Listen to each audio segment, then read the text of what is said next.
දැන් අපි කතා කර හිටියේ ආගමික සංකල්ප. හරි. එතකොට දැන් මෙතනදී ආපු ප්‍රශ්නේ තමයි අපායේ දිව්‍ය ලෝකයේ නැවත ඉපදීම ඔය වගේ දේවල් ටික. එතකොට හැම ආගමකම ඔය වගේ ආගමික සංකල්ප තියෙනවා නේද? තියෙනවා. දෙවියන් වහන්සේ ඉන්නවා, දෙවියන් වහන්සේ ලෝකෙම විදියේ එහෙම තියෙනවා. තව මාගම තියෙනවා. හරි. හැම ආගමකම තියෙනවා. සමාන ලක්ෂණක් තියෙනවා, ප්‍රතිවිරුද්ධ ඒවාක් තියෙනවා. හරි. ඕකෙන් එකක් ඕගොල්ලෝ පිළිගන්නේ නැත්තයි. මිනිස්සෙක් ඉපදුනාට පස්සේ එකක් ඇත්තයි කියලා පිළිගන්න. කොහොමද එකක් ඇත්තයි කියලා පිළිගන්නේ? නෑ. ඔය ආගමික සංකල්ප ටිකක් තියෙනවානේ. දෙවියන් වහන්සේ ඉන්නවා, ස්වර්ගයේ තියෙනවා, අපාය, දිව්‍ය ලෝක, ප්‍රේතයෝ, භූතයෝ, මොනවාද සාන්තුවරු. අර නෑයක්කු අදහන පිරිසකුත් ඉන්නවා නෑයක්කු. හරිද? නැවත ඉපදීම. තව පිළිගන්න නැවත උපදින්නේ නෑ. මොකක් හරි ওই විදිහේ ඒක මොකක් හරි විශ්වාස පද්ධතියකට ඔබ ඇදන් වටිනවා. හරි. එතකොට මේ මොකක් හරි විශ්වාස පද්ධතියක් ඔබ පරම සත්‍ය ලෙස විශ්වාස කරන්න පටන් ගන්නවා. ඒක ගන්නෙ කොහොමද?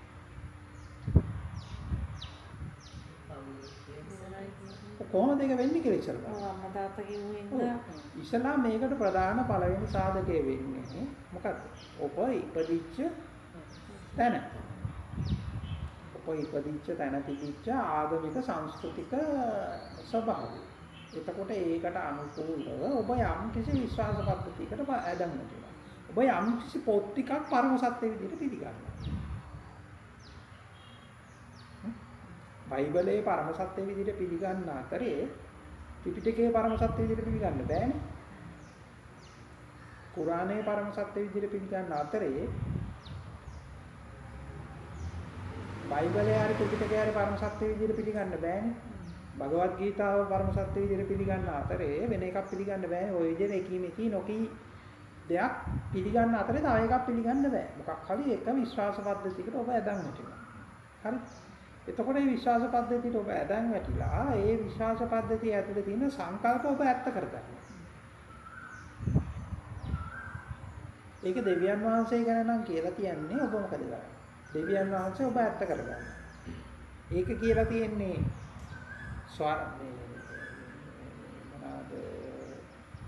අපාය ගැන නම් ඔබ අපාය ගැන මේව කරගන්නවා.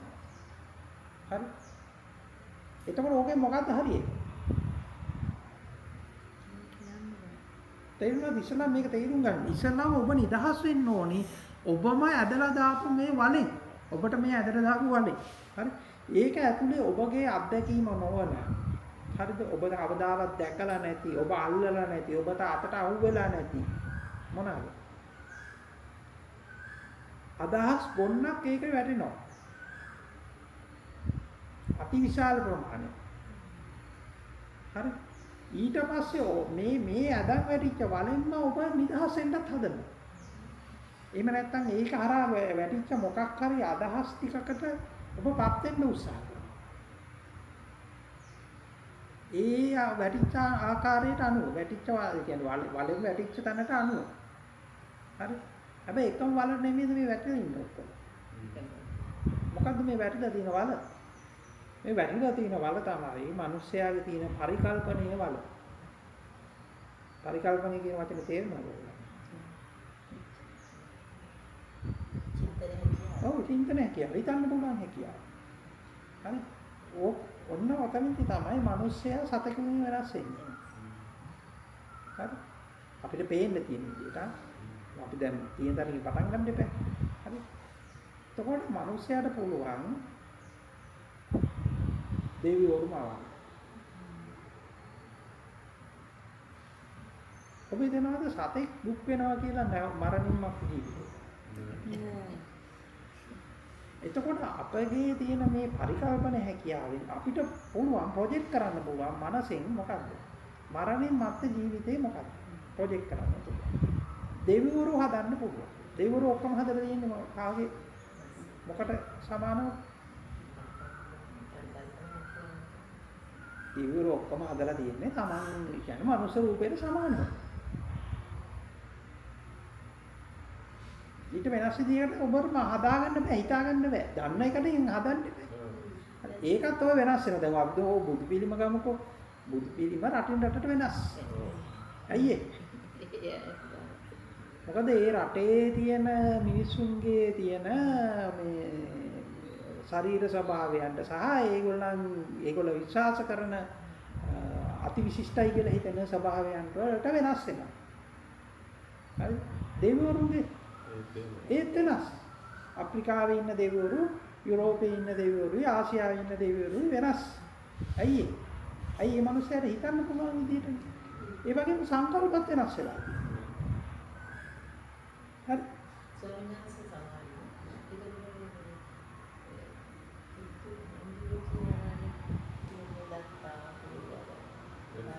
නෑ ඉතින් දැන් දත්නේ වෙන මොකක් හරි එකක් දැම්මොත් නම් අපිට නිදි ගන්න පුළුවන්. ඒකේ වෙනස්කම් තියෙනවා.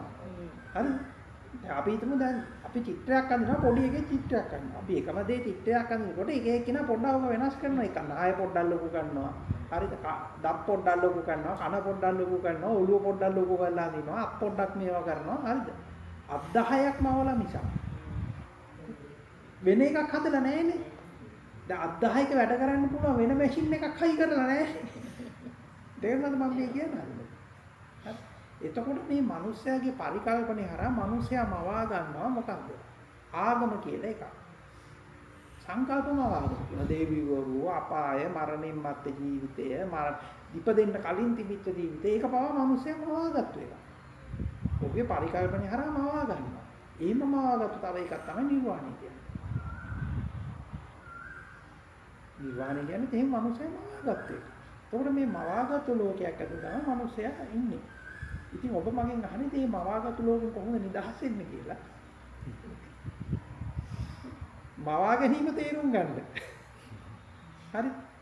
දැන් ඊට පස්සේ මිනිස්සේව පොත්වලත් ලියනවා. ඊට පස්සේ පොතෙන් පොතටත් ඒවා එනවා. ඒ පොත් සමහර ඒවා ඊට පස්සේ සුද්ධ වුගන්ත වෙනවා. ඒවා ඒ පොත්වල තියෙන දේවල් පරම සත්‍ය වෙනවා ඊට පස්සේ.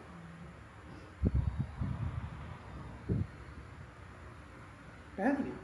ඊළඟට ඒක මොකද වෙන්නේ? ඊළඟට ඕකේ තියෙන අතිශය භයානක එක තමයි මම ඕකට කියන්නේ අපි අර සමූහයක් විදිහට ඉන්නකොට එන සාමූහික මොහොනයක් හැදෙනවා. හරි. එහෙම.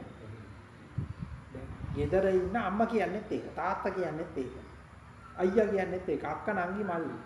ඔක්කොම යාළුවෝ කියන්නේත් ඒක, ගුරුවරුගේ හම්බෙන ඔක්කොම කියන්නේ ඒක. ඒක කියනකොට මොකද වෙන්නේ? අරක මොකද වෙන්නේ? තව ලොකු වෙනවා. ඒකෙන් තොරව කතා කරන්න බැරුව යනවා ඊට පස්සේ. හරි. එතකොට නැවත ඉපදීම ආපාය දිව්‍ය ලෝක මේ ඔක්කොම මිනිස්යාගේ පරිකල්පනය හරහා මවාගත්තු ඒවා මිසක්. දැන් මේ වෙලාවේ ඔක්කොම තියෙන ඔලු ගෙඩිය ඇතුලේනේ. ඔය ඔලු ගෙඩිය ඇතුලේ ඔය මොකක්වත් නැත්තම් මේ වෙලාවේ කිසි ප්‍රශ්නයක් නැහැ. ඔන්න ඔය මවාගත්තු මේකක් ඇතුලේ තමයි තියෙන්නේ. තේරුණාද? පැහැදිලි. දැන් ඒකත් ඒක මම කියන්නම්කෝ. ඒකේ කීපයක් තියෙනවා. පළවෙනි එක තමයි දැන් ඕව අහලා ගෙනෙක් යනවා නිවන් දකින්න කියලා. හරිද? අහලා නිවන් දකින්න ගියන් පස්සේ ඕකේ පළවෙනි දේ තමයි යාට හැදෙනවා හැලුසිනේෂන්ස් හැදෙනවා. හරි. දැන් මේක අහලා මේ මිනිස්සයා එක්ක භාවනා කරන්න හරි. හරි. දැන් ඔය මොන නමකින් කිව්වත් ඒක ඇතුලේ ඉන්නේ මිනිස්සෙක් නේ. මිනිස්ස හිතක්නේ තියෙන්නේ. හරිද? ඕගොල්ලෝ මහා මේ විශේෂයි කියලා ගිහිල්ලා වැන්දට ඕක ඇතුලේ ඉන්නේ සාමාන්‍ය මිනිස්සෙක්. සාමාන්‍ය හිතක්. සාමාන්‍ය හිතක දැන ස්වභාවය. දැන් ඕගොල්ලෝ පොඩි ළමයෙකුට කරලා බලන්න. මම මේ කරන්න කියනවා නෙමෙයි. කරන්නක හොඳ නැහැ. හරිද? අපි පොඩි ළමයෙකුට බ්‍රේන් වොෂ් කරලා ඔහුට හැලුසිනේෂන්ස් හදන්න පුළුවන් බෑ. පුළුවන්. වැඩි දියුණුවක් පුළුවන්. එතකොට මේක හරහා එයාම හදාගත්තු ස්වයං මොහොන තත්යකට එනවා. එතකොට එයාට හිතෙනවා මම අපායට ගියා. දිව්‍ය ලෝකෙට ගියා. හරි. දැන් මේක කියනවා. වෛරල් වෙන්නේ මොකක්ද? දැන් අපායට ගියා. වෛරල් වෙන්නේ අපාය කියන එක බොරුවක් කියපු එකද කතාවද? ඇත්ත කියන්නේ. අපාය ගිහිල්ලා මෙහෙම දැක්කා, අරම දැක්කා, මෙහෙම දැක්කා කියන එකද වෛරල්? හරි. ඇයි ඒක වෙන්නේ අපේ තියෙන මනෝභාවය කියන්නේ අපේ තියෙන ඕක තියෙන අපි කියන අපේ තියෙන මනෝභාවය අපිට ඕනි ජීවත් වෙන්න නම් අපි කෑම වගේම අපිට ඕනි ජීවත් වෙන්න නම් අපිට ඕනි මනසට ආහාර. මනසට අහන්න මනසට සංකල්ප ඕන. උන් කතන්දර අහන්න කැමතිනේ පොඩි කාලේ. අපි මේ ඕපදූප අහනවා හරි නිවුස් බලනවා හරි ඔය ඔක්කොගෙම අපි කරන්නේ අපි මනසට ආහාර ගන්න එක. හරි දැන් මේ දවස්වල මොකද්ද අපි මොකක් හරි යුද්ධේ ඉරාන ඊශ්‍රායල් යුද්ධය ගැන අහුවාම හොඳයි. ඒකෙන් මොකද වෙන්නේ? අපිට හදා ගන්න පුළුවන් චිත්ත රූප, මනෝ රූප හදා ගන්න පුළුවන්. දවස ගෙවන්න දේවල් තියෙනවා, කතා කරන්න දේවල් තියෙනවා. ඕපදූපයක් ඇහුවට පස්සේ ඒකට හරියන මේකක් හම්බෙනවා. එතකොට අපි කැමති කතා අහන්න. ඒක අපි ඒ වෙලාවේ අමතක කරන එක ගෝතලා කියනවද, හදලා කියනවද, දැකලා කියනවද අදාළ නැහැ. හරි. එතකොට ඒ ස්වභාවය නිසා ඒක ඒ පැත්තට යනවා. එතකොට දැන් මේ ස්වයංමෝහිත පුද්ගලයාට දැන් මෙහෙම මේ ස්වයංමෝහිත පුද්ගලයා ඕගොල්ලෝ පිළිගන්න තියෙන හේතුව තමයි දැන් මේ මෙයා කියන ඒවා ඇතුලේ ඇත්තක් තියෙනවා. මවාගත්තු ඒවාක් තියෙනවා, බොරුවක් තියෙනවා, ඔක්කොම තියෙනවා. ඇත්තක් තියෙනවනේ සමාන ඕගොල්ලෝ එන්න වෙන්නේ අර ඇත්තකේ. ඒ කියන්නේ ඇත්තක් කියලා කියන්නේ මම කියන්නේ සාපේක්ෂ සත්‍යයක්. ඒගොල්ලෝ ජීවිතයේ අත්දකින්න මොකක් හරි එකක්. ඒතකොට ඒකෙන් ඔබ එනවා. ඊට පස්සේ ඔබ මොකද කරන්නේ? එතනින් එහාට එයා කියන ඔක්කොම පිළිගන්නවා. අරම වුණා, එයා දිව්‍ය ලෝකේ ගියා, අපායේ ගියා, මෙහෙම දැක්කා, දෙවිවරු ඇවිල්ලා එයාට කතා කරා, එයා ඊළඟ ආත්ම දැක්කා. හරිද? ඊට පස්සේ ඉස්සරහින් ඉන්න එක්කෙනාටත් කියනවා. ඔයා ගිය ආත්මේ මෙහෙම වෙලා තියෙන තමයි මෙහෙම වුනේ. ඔයාගේ ඊළඟ ආත්මෙට යන්නේ මෙහෙමයි. හරිද? එතකොට මොකද වෙන්නේ? තවත් එනවා. ඊට පස්සේ දෙකකින් කියනවා තව මාර්ගඵලයක් දෙනවා. දැන් ඔයා සෝවාන්, දැන් ඔයා සකදාගාමී, ඔයා දැන් අනාගාමී. හරි. දැන් අහු වෙනවද නැද්ද? අහු වෙන හොඳටම අහු වෙනවා. දෘෂ්ටියක් කියන්නේ දෘෂ්ටියකට එහා ගිය මානසික රෝගයකට අහු වෙනවා. දැන් දෘෂ්ටියක් වුණත් තද බල විදියට එනකොට ඒක මානසික රෝගයක් බවට පත් වෙනවනේ. දැන් මිනිසුන්ගේ දෘෂ්ටි කියනවා කැඩෙනවා. හරි. මිනිසුන්ගේ දෘෂ්ටි එහෙම පවතින ඒවා නෙමෙයි. මුගක් වෙලාවට සාමාන්‍ය මිනිසෙකුට වෙන කෙනෙක් ඇවිල්ලා මොන හරි එකක් කිව්ව ගමන් මොකද වෙන්නේ? ඒක එයාට තේරෙනවා නම් එයා හිතන් හිටපු විදිහ වැරදි කියලා මොකද කරන්නේ? ඒක කඩනවා. සාමාන්‍ය ආගමික කල්ට් එකක් ඇතුළතදී ඒක වෙනවද? නෑ. ආගමික කල්ට් එකක් ඇතුළතදී ඒක වෙන්නේ නෑ. ඒකට මේ පිරිස ඇතුළේ තියෙනවනේ. ඊට පස්සේ දැන් ඕක වටේ හැදෙනවා ගෝලයෝ ටික. මේ හැමදේම කියන එක පිළිගන්න. හරි? ඒකෙන් අර ගුරුවරයා කියන කෙනා හරි අර හාමුදුරුවෝ කියන කෙනා හරි මොකද වෙන්නේ? එයා හිතනවා මොකද්ද? දැන් එයා පිළිගන්න පිරිසක් ඉන්නවනේ. දැන් ඕක මොළෙදින් ගියොත් තොට තියෙන්නේ මානසික රෝගයක්. ඕක ගිහිල්ලා බෙහෙත් ගනි කියලා ඉස්සල්ලාම එකෙක් කිව්වනම් අර කැඩෙනවද නැද්ද? කැඩෙනවනේ. හරිද? හැබැයි දැන් මොකද වෙන්නේ? දැන් අපි ලංකාවේ සංස්කෘතිය ඇතුළේ කවුරු හරි සිවුරක් දාගෙන ඕන ගොන් කතාවක් බූරු කතාවක් කිව්වොත් මොකද කරන්නේ? පිළිගන්නවා විතර නෙවෙයි ඔක්කොම ඇවිල්ලා ගිහිල්ලා වඳිනවනේ. හරි. වඳලා පිළිගන්න යනවා. එතකොට අර මිනිස්සයාට හිතෙනවා. මොකක්ද? මේක එයාගේ එක තවත් එයාගේ මනස ඇතුළේ තහවුරු වෙනවා. මම මේ කියන එක ඇත්ත කියලා. හරිද? තහවුරු වෙනවා. ඇත්ත වෙනවා. ඊට පස්සේ මොකද වෙන්නේ? ඊට පස්සේ අර මානසික රෝගියා ෆලෝ කරන තවත් මානසික රෝගීන් පිරිසක් ඉන්නවා. දැන් ඕකම දැන් මෙහෙම හිතන්නකෝ. ඕකම ඔක සිවුරක් ඇඳගන්නේ නැතුව ගෙදර ඉන්න මිනිස්සයා කිව්වනම් ඔබ ඉක්මනටම කරන්නේ මොකක්ද? ඉක්මනටම ඔබව එක්කන් යනවා මානසික රෝහලකට. එහෙම නැත්නම් මානසික වෛද්‍යවරයෙක්. මානසික රෝග නැත්නම් මානසික වෛද්‍යවරයෙක් ළඟට එක්කන් යනවා. සාමාන්‍යත එකක් තියෙන. නැත්නම් වෙන කෙනෙක් නම් ওই තවුලියක් හරි මොන හරි නටනවා මේකට මොකක් හරි වැහිලා කියලා. හරි? හරිද? තේරෙනවද? නමුත් ප්‍රඥාව තියෙන කෙනාට ඒක තේරෙනවා නම් සමහරවිට. ඔව් ඉන්නකො මම කියන්නේ. ඔව්. එතකොට අර දැන් සිවුරක් දාගෙන ඉන්නකොට වෙන්නේ වටේම ඉන්න අය මේ ආන්දරවන්ට විශේෂ බලයක් ලැබිලා. සමහරේ ආන්දරව මහාන වෙලා තියෙනවා මානසික රෝගයක් තියෙන නිසා. දැන් සිවුරු දාගන්න සාමාන්‍ය හොදින් ඉන්න මිනිස්සු විතරක් නෙමෙයි. හරි. එතකොට දැන් මෙන්න මේක හරහා එයාගේ අපි තියෙන අවදාන ප්‍රශ්නේ විසඳනවා. ඒ කියන්නේ මිනිස්සු ජීවත් වෙන්නේ ඩෙන්ටිටි ක්‍රයිසිස් එකක් එක්කනේ. අවදානයේ පිළිබඳ ප්‍රශ්නයක් එක්කනේ. තමන්ට අවදානය නොලැබෙන එකේ ප්‍රශ්නයක් එක්ක. හරි. එතකොට මේ හරහා උට අවදානය ලැබෙනවා. මුදල්ම නෙමෙයි. මුදල් වලට කැමති වෙන පිරිසකුත් ඉන්නවා. මුදල් වලට ධනෙට බලයට නිසා මේ දැන් මේක හරහා මේක හම්බෙන නිසා මේක තවදුරටත් නඩත්තු කරන පිරිසකුත් ඉන්නවා. හරි. ඊට අමතරව මේක මොනවාද කියන්නේ දැනෙන්න ගන්නවා.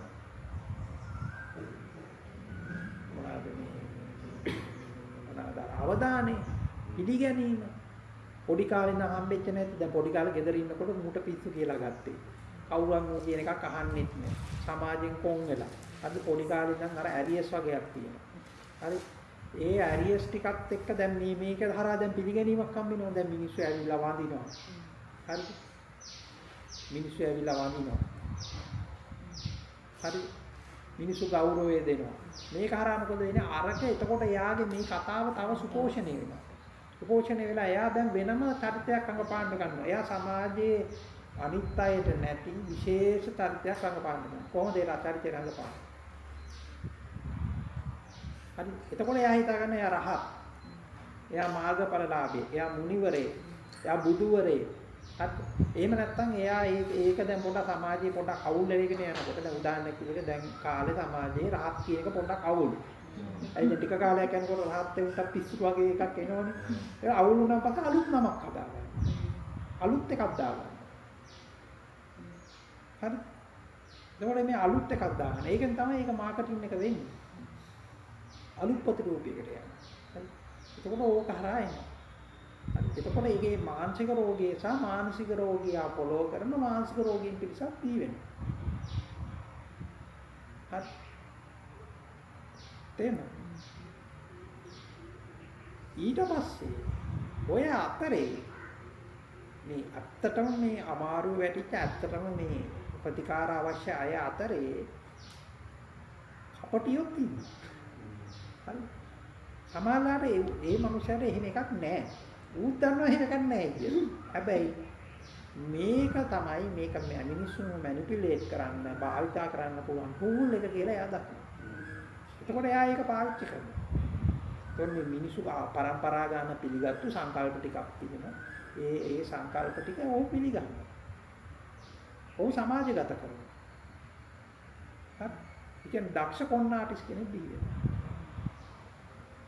හරි. එතකොට ඒව පාවිච්චි කරලා අර සමාජයක් මැනිපියුලේට් කරනවා. අන්දන. ඉතින් ඇත්තම කිව්වොත් ඕගොල්ලෝ කැමති ඇඳ ගැනීමට. ඇත්තටම කැමති ඇඳ ගැනීම. දැන් උදාහරණයක් විදිහට මම ඕගොල්ලෝ ඉස්සරහා කිව්වා නම් ඕගොල්ලන්ගේ වාගේ ගියාත් මෙහෙම වුණා. වාගේ ගියාත් මෙහෙම වුණා. ඔයාගේ ගියාත් මෙහෙම වුණා. හරි. ඔයාගේ මෙන්න මෙහෙමයි. හරි. මට මෙහෙම එකක් පේනවා. හරි. ඊළඟට දැන් ඔයා දැන් මේකයි වට පස්සේ ඔබ මෙන්න මේ වගේ තත්යකටපත් වුණා. හරි. දැන් ඔබ ඉවරයි. හරි. දැන් ඔබ ආයෙ උපදින්නේ නැහැ. හරි. ඔබ මේ වගේ මාර්ගඵලයකට මේ වගේ ස්වභාවයකටපත් වුණා කියලා කිව්වනම් මොකද වෙන්නේ?